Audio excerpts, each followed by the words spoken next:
we saw kind of the breakdown, the overall system diagram of the system that we're going to train and deploy for handwriting recognition. And we got all the way through talking about the model architecture and the code for the model architecture that we want to use for one piece of that system. And that piece is taking a single line of handwritten text and recognizing it. Okay. And so this is what I want to cover this time. So as you can see, there's a lot, but hopefully we'll be able to get through all of it. And so the first thing is just, before we dive into new material, are there any questions about what we covered last time? Yes? Do you have any visual representations of different networks that were implemented in Lab 3? Yes, in the slides for Lab 3, there are some visual representations. I got a piece of this answered out there in the break, but in the time distributed portion of it, so it's getting, the image is getting cut on each window and then getting stacked. Is that right in a sense? But then that's getting passed through a convolutional layer. So what is involved?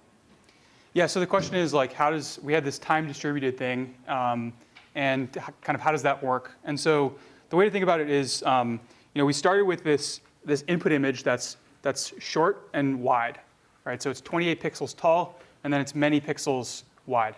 And then what we want to do from there is, we had this idea of sliding a convolutional net over many windows in that image. And so the first step was we extracted all of the possible windows from that image. And those each became a 28 by 28 kind of sub-image. And then we ran the convnet on each of those extracted windows. And the way that we ran the convnet on each of those extracted windows is we used this feature in Keras called time distributed. And all that time distributed does is it applies the exact same network to every image in some sequence.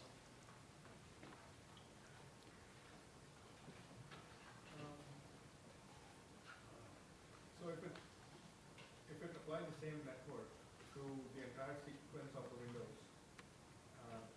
of the image, then the backprop only happens once during the entire sequence?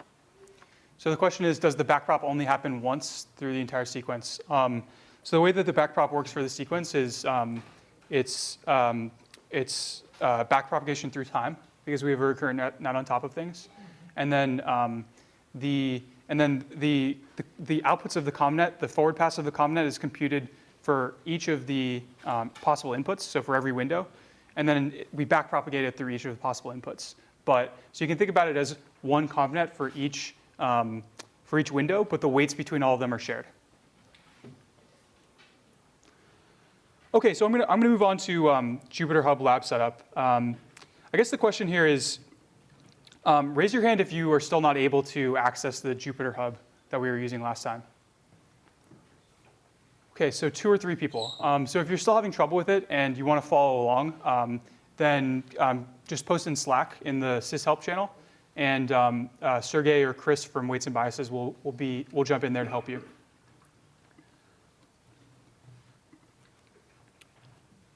All right, so the next thing I want to do is, we've talked about the model that we want to use for recognizing lines, but we haven't really talked about the data set yet. So I want to go through that. And so the place to find this is, if you change to the Lab 3 solution directory, and then you look in notebooks,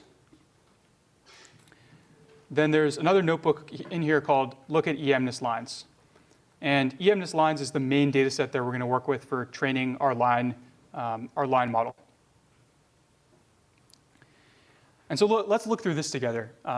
So all we're doing here is, again, we're creating this dataset class, which you could think of as a black box, and we're calling this loader generate data method. And what that's doing is it's actually going and downloading the data from the cloud. And let's look at the shape of the data.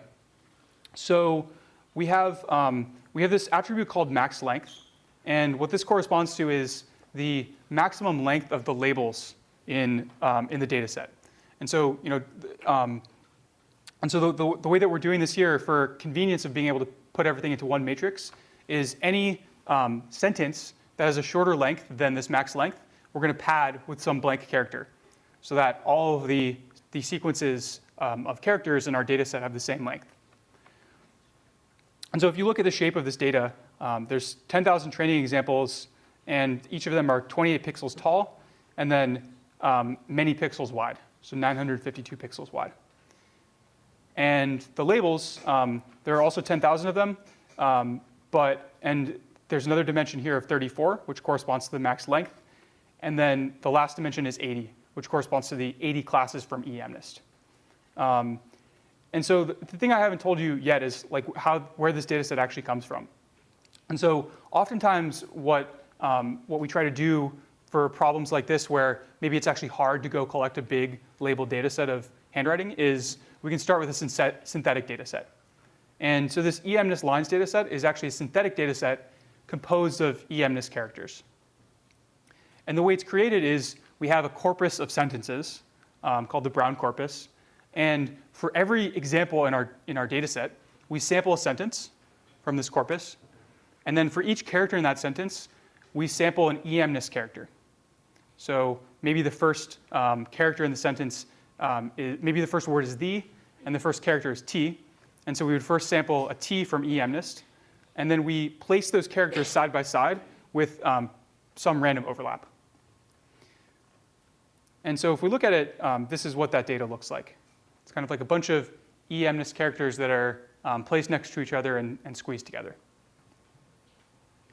And this is the synthetic data set that we're going to train on. Any questions about this data set? Yeah? Would there be a problem if the style isn't consistent throughout one sentence, right? Because the sentence is often written by one person.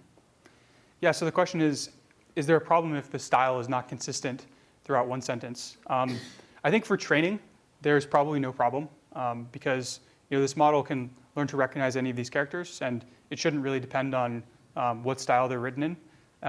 And for example, like we're able to read these sentences, and maybe they're a little bit harder to parse because the style changes throughout them, but it's still very possible for us to do it. So in principle, it should be possible for the computer to do it as well.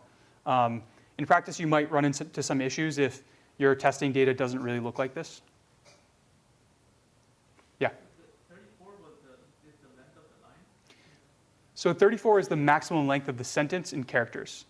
And then the line, so if you think about the line as the image, then the shape of that for each of these lines is 28 pixels tall by 952 pixels wide. Yeah. What is the 80 on the label? And so the 80 is the number of classes in eMnist. And so the way to think about the label is for each training example, so for each of these 10,000, there's 34 characters from one of 80 classes. And 80 classes are sentences or characters? So the 80 classes are the original eMnist characters. So it's this mapping here. So it's all so each one consists of a number or a capital or lowercase letter or a symbol. Yep. And 34, that value, was it calculated or predefined? So the max length character of the max length of 34 was a calculator predefined.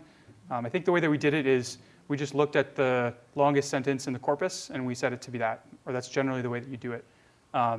Yeah, you can also you could also imagine for since we're using a simplified version of the problem, you could just pick some arbitrary max length and throw away any data that's longer than that. That would also be a reasonable approach when you're starting out.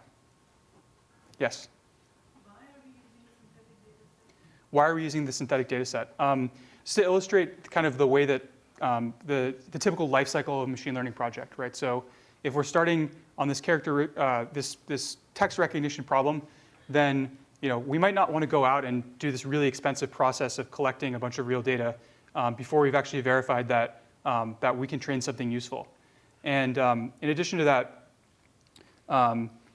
yeah, like this synthetic data will let us generate as much data as we want to and prototype models. And we might learn something about how much data and what type of data we need to collect when we actually go do the data collection process. In this case, will cursor be an issue? Yeah, so in this case, will cursive be an issue?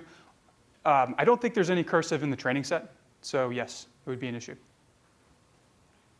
But again, this is sort of a prototype of the ultimate problem that we want to solve on a more comprehensive data set. So in this case, I guess the assumption is that since we are creating a synthetic data set and it's 34 wide,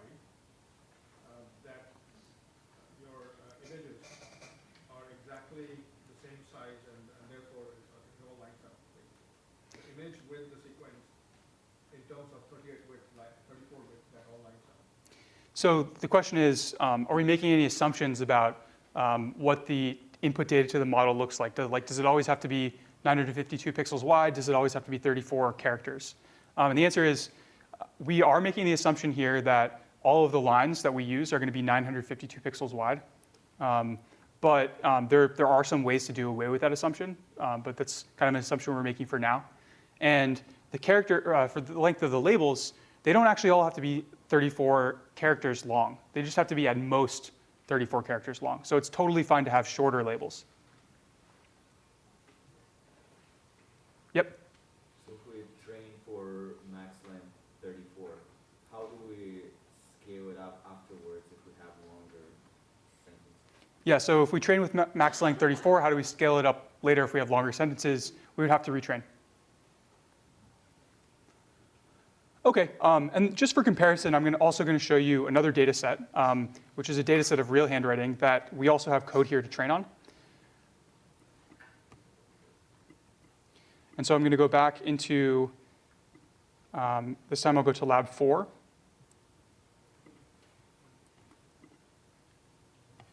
Actually, sorry, I think it's in lab 5 where we have this. Yeah, so there's another data set called IM lines. And this is a real handwriting data set. And so just to give you a sense of what these look like, overall the data looks pretty similar. There's 7,000 training examples and about 2,000 test examples.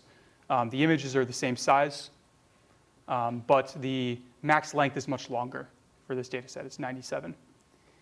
And then the data itself looks overall pretty similar, but there's a few major differences. I mean, and I think most of these have been pointed out, but the style is kind of consistent throughout the sentence, and there's also some cursive writing and some things where the characters aren't very separated. And so this data set is a little bit harder, and that's another reason why we're starting with a simpler version of the problem. Yes? Is sort of the foreground, background color, or just color in general assumed to be handled at a different level? Yeah, so in the in eMNIST, just like in MNIST, the images are all grayscale, and I believe that that's the case in this data set as well.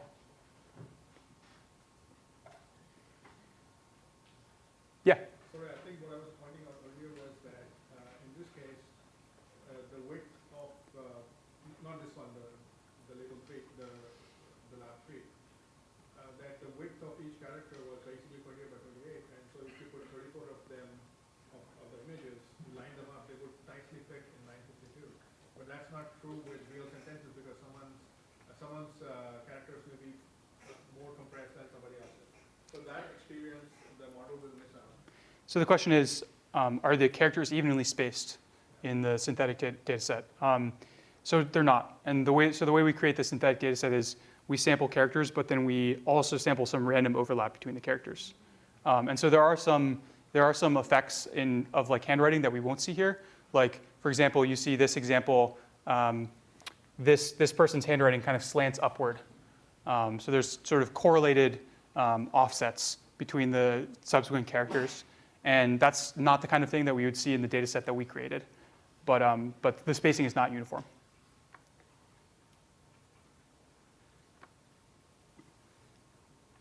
OK, great. The next thing I want to do is I want to just show an example of how we can train the eMNIST, train the model that we built last time, or that we looked at last time, on this eMNIST lines data set.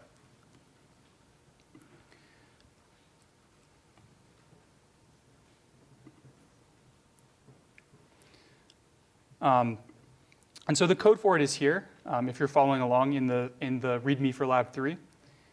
And so the way we run it is we essentially run a very similar training command to what we ran before. But instead of passing the eMNIST data set, we pass the eMNIST lines data set, and we pass the line model CTC and the line LSTM CTC network. So, same training command, but we've replaced some of the arguments with the ones that are specific to this LSTM model with CTC loss on emness lines data set. And so I'm going to run this in our Jupyter Hub instance.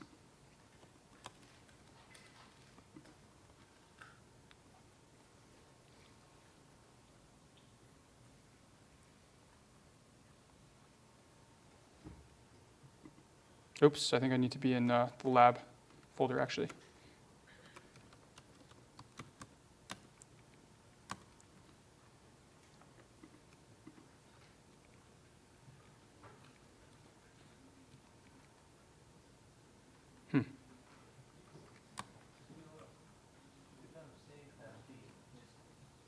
Sorry?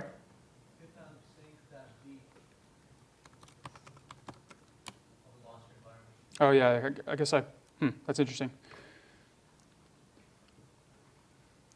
All right, so this will take a minute or two. In the meantime, I'm going to talk about we'll come back to this, but in the meantime, I want to talk a little bit about weights and biases.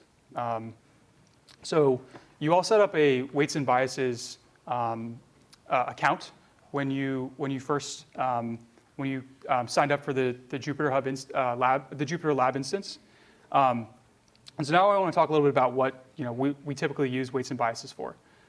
So weights and biases is an experiment management tool primarily, and the reason why that's really useful is because typically when you run machine learning experiments, they print out some statistics like the loss, maybe the accuracy, and then they have some hyperparameters.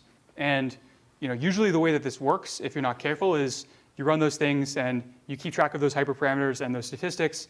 And then 2 weeks later, it's like impossible to remember what exactly the experiment that you ran was. And it's even harder to know what's the best set of hyperparameters that you've used on this particular task. And so it's really important to have some place where you can just log, where you can store all of your logs to and kind of easily compare and go back and look at old runs. So that's the thing that weights and biases is going to be useful for. All right, so we've synced our environment. And let's try running again, see if things work.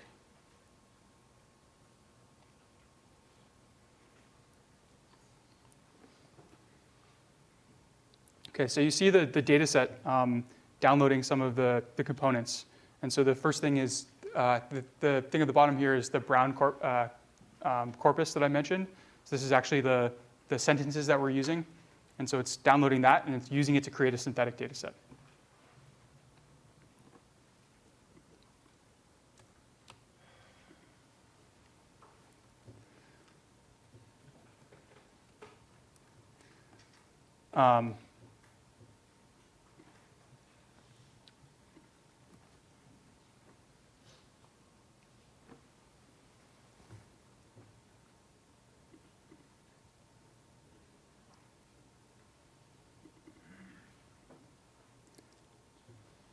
So coming back to weights and biases, as we kind of wait for this training to run, the next question is how do you actually set this up in your code? And so I'm gonna just poke into our training code here.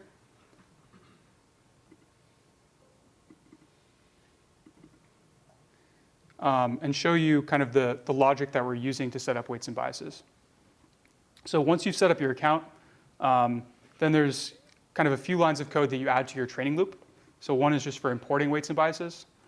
And then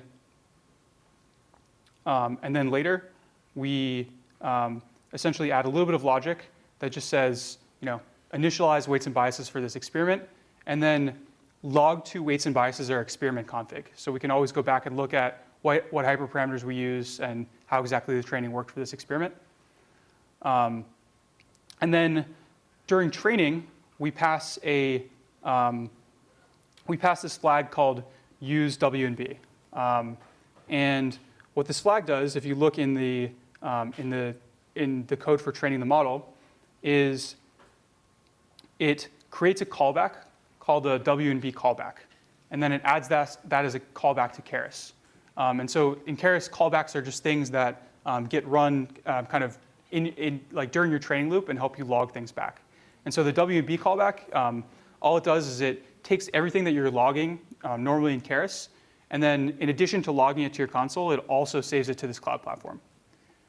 So that's all the setup that you really need to do.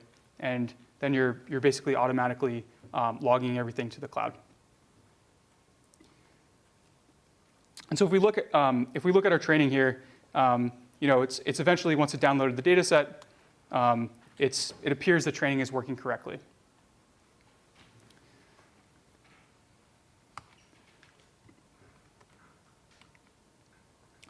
All right, so now what I'm going to do is, we have this model that appears to be training, and so the question is like, how do we actually, this model may be a good model, maybe it's not a good model, and in order to figure that out, we need to run a bunch of experiments, and we need to try changing things like hyperparameters, maybe try different model architectures, try training for longer, et cetera.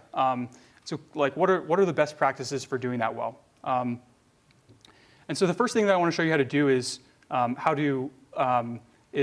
going to show you what it looks like to log things to weights and biases. So I'm going into the Lab 4 solutions folder, and from Lab 4, I'm going to try running one of our simpler, our quicker training processes. So I'm going to run tasks / train character predictor. This is a quicker training model. And this train character predictor has, in the code for this lab, we've updated the logic for our training loop so that it includes the weights and biases hooks.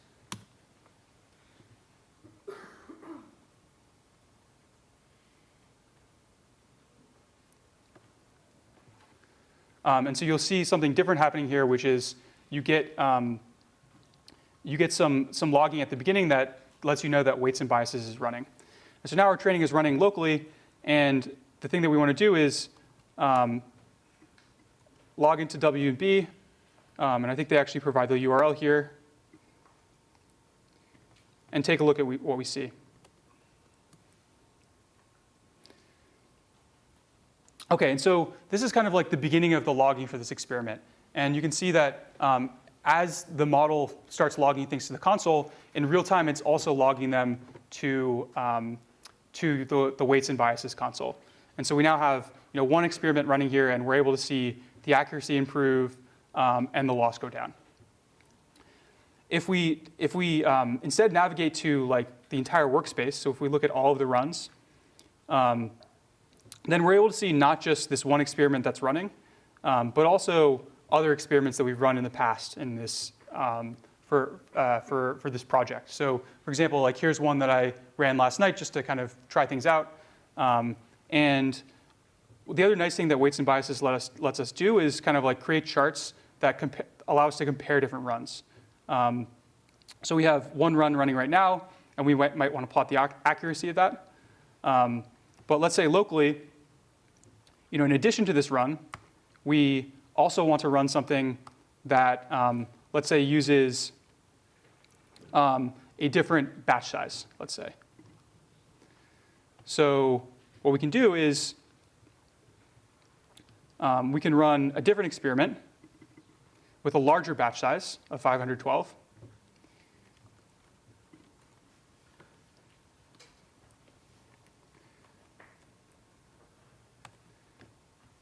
And then what we're going to do is we're going to go back in weights and biases and kind of make sure that we can compare both of those experiments there.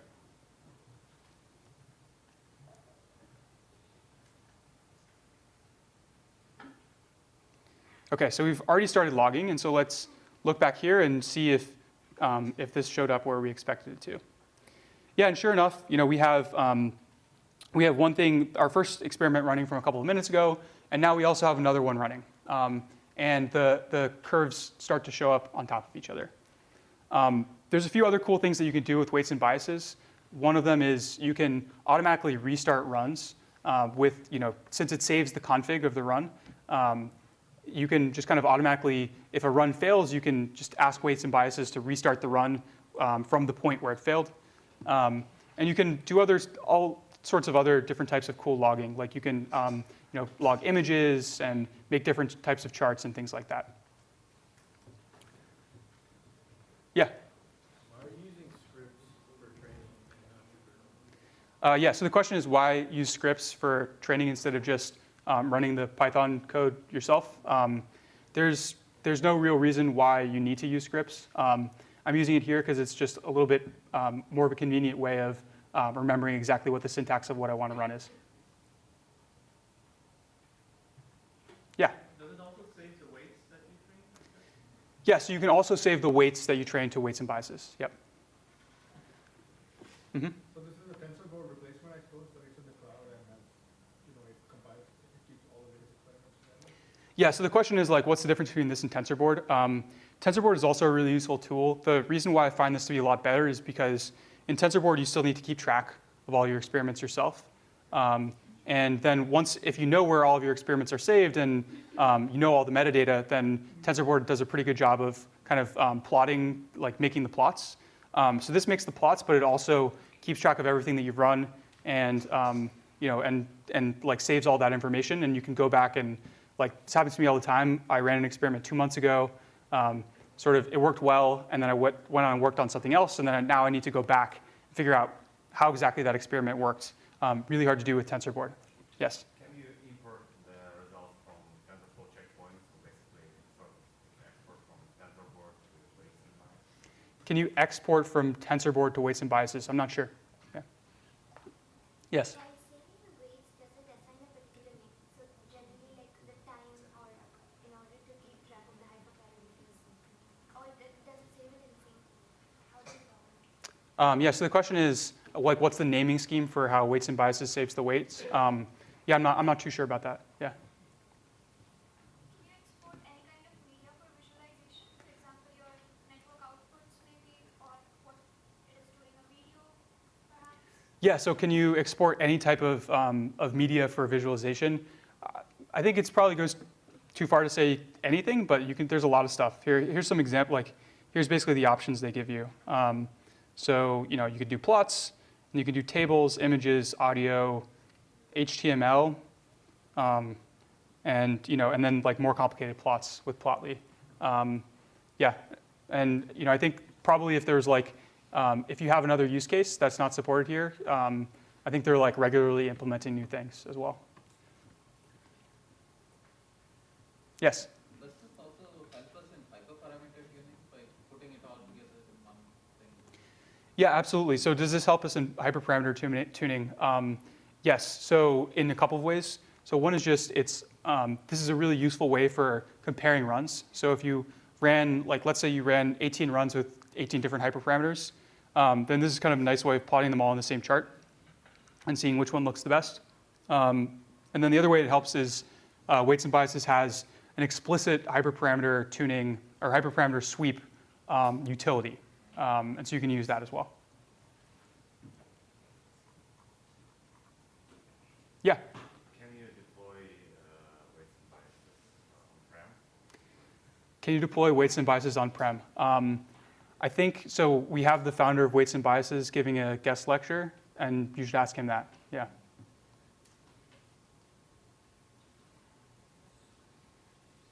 Yeah. So just before we were discussing some of the alternatives to do for experimentation tracking, weight and WNB is one of those. Is there like one that you would recommend that's coming out, standing out popular in works, cross frameworks, whether we are experimenting with Python or Jim credits, or like even an independent open source alternative? Yeah. So the question is, are there alternatives to this software? And my answer is, this is the one that I use, and at the time that we adopted this, this was like by far the best option. I know that there are other teams working on this. I would guess that there are probably other good tools for this, but I'm not personally familiar with them.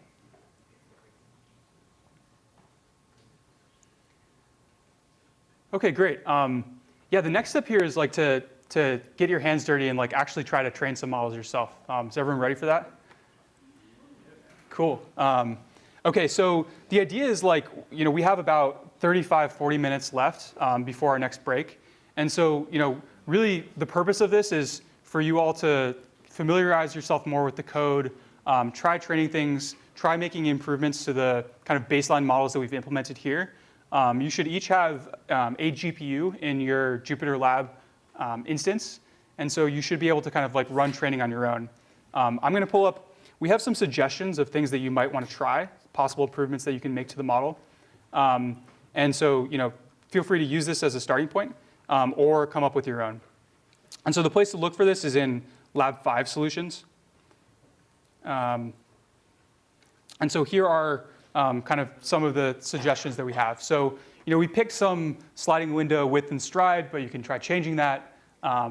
You could, try doing something other than a sliding window. You can, increase or decrease the size of the LSTM. You can stack multiple LSTM layers. You could use a bidirectional LSTM instead of just a forward directional LSTM. You could try an entirely different network architecture, like something all convolutional. You could add normalization like batch norm. You could tune the hyperparameters. You could play around with the learning rate and the batch size. And we encourage you to come up with your own. Great, yeah, so that's kind of like your starting point, and Sergey and I will walk around and just try to answer any questions that you might have as you work through things. And feel free to kind of talk with your neighbors and share notes and stuff like that as well. Yeah, question? Can't hear you. So work from Lab 5, yeah.